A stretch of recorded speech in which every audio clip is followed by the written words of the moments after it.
We're going behind the scenes on the overnight sleeper train from London to Scotland, and there's plenty of maths to explore and investigate. Pause the video and watch each clip as often as you like.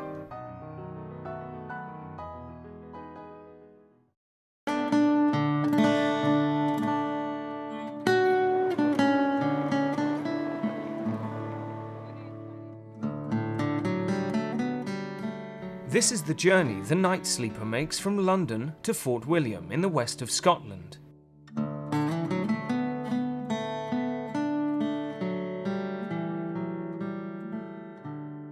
What is the total distance it travels and the total time it takes?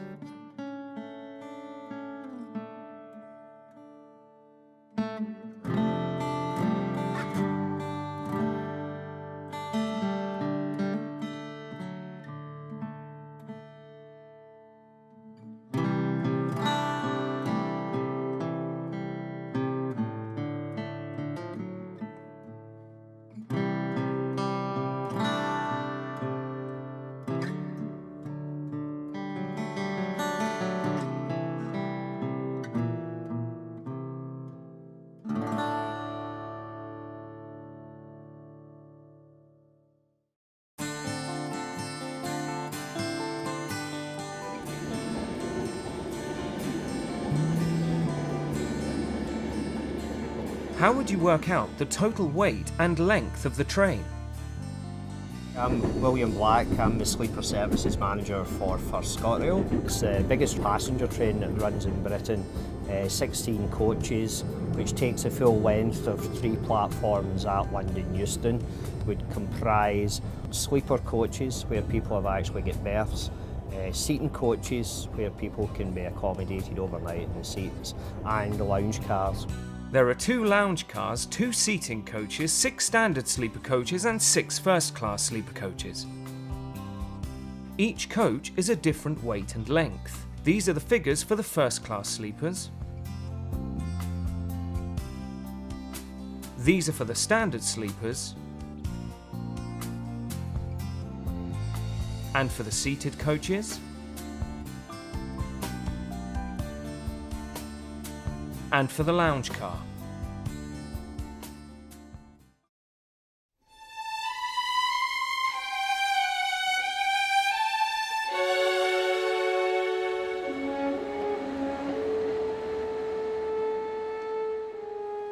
How would you work out the total number of passengers the train can carry?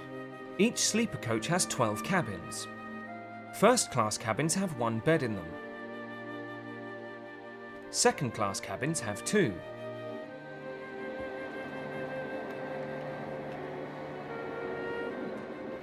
And each seating coach can carry up to 31 passengers.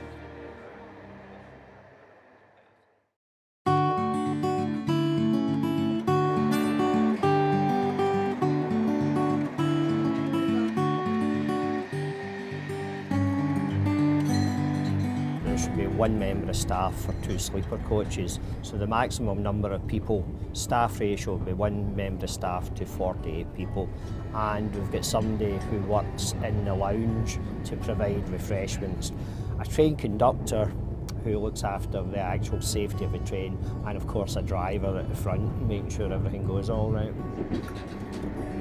So how many staff do they need if the train is full of passengers?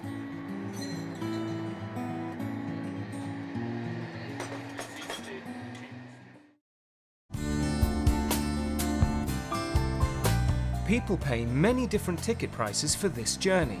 We have paid anything up to maybe £150 per person, and we have paid £19 at the cheapest as well.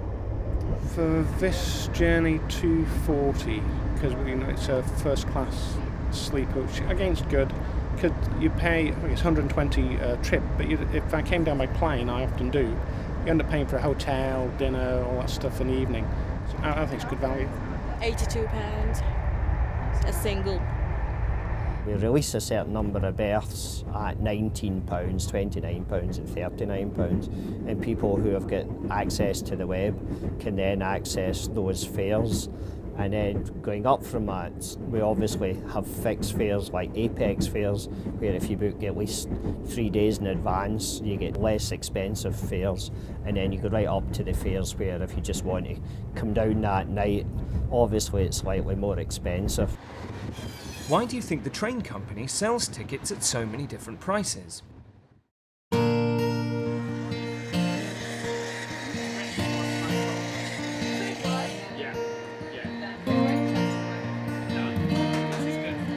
We've got bases at London and Edinburgh.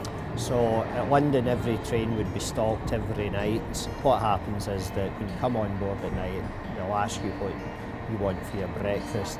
That's then phoned into the service centre at Preston, and then Preston put the actual breakfast order on the train every morning. We have snack box, especially for standard class people in the morning, yeah. There is croissant, yogurt and some little muffin, yeah.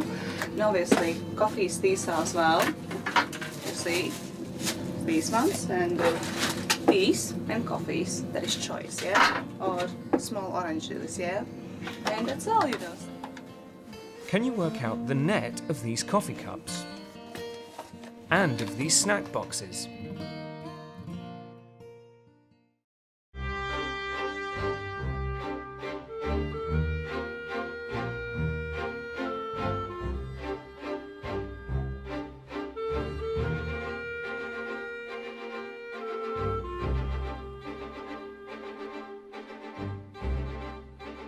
How would you compare the size of these cabin beds with a full-sized bed, and the size of the cabin with a normal bedroom?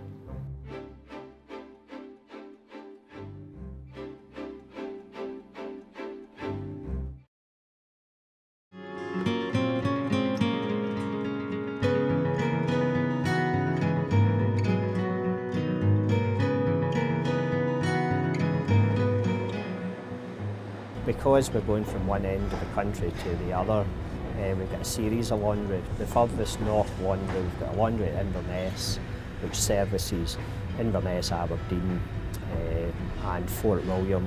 And then we've got a laundry down in Wembley, which does the London end. Quite a logistical exercise every day.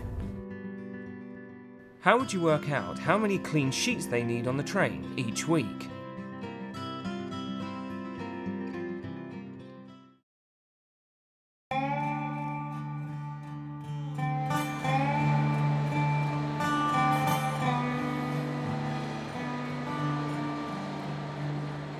Every coach within the sleeper fleet has to be back at Inverness every 8 days. So every coach, for instance, would go from Glasgow to London, then Inverness, and then Inverness back to London, and then to Edinburgh and Aberdeen. So the actual fleet in terms of the coaches rotate right round the country. At Edinburgh, the long sleeper train is split into 3 parts. One part goes on to Aberdeen, one goes on to Inverness, and the other goes on to Fort William. How would you organise the coaches so they all get to Inverness to be cleaned?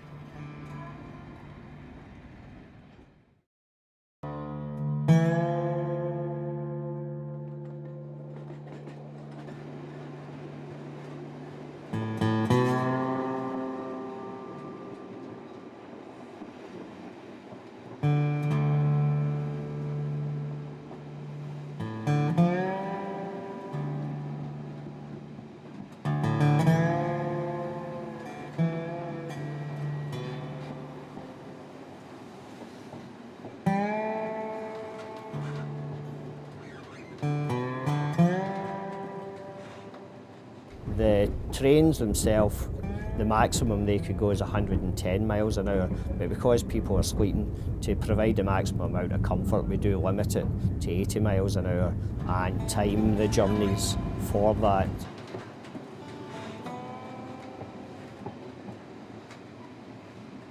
They would then look at every line speed from Fort William to Edinburgh and then Edinburgh to London, and then they would plan that journey at a maximum of 80 miles an hour, and then that would determine what your timetable times are.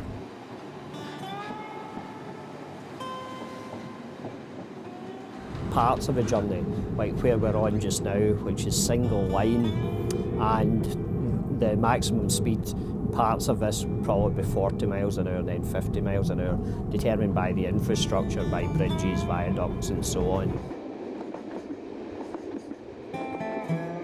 How would you work out the average speed for the whole journey? And for the different sections of it?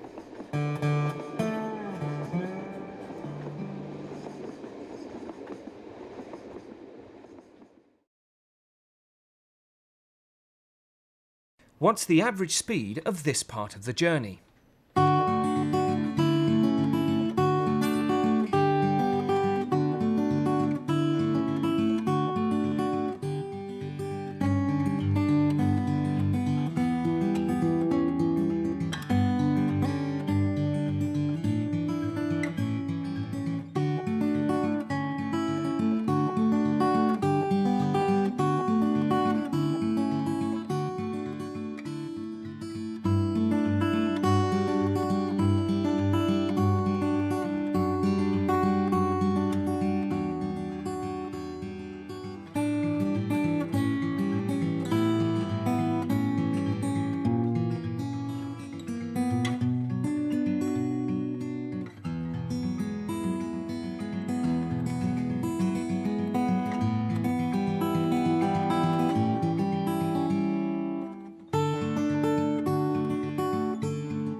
What maths can you see in these patterns?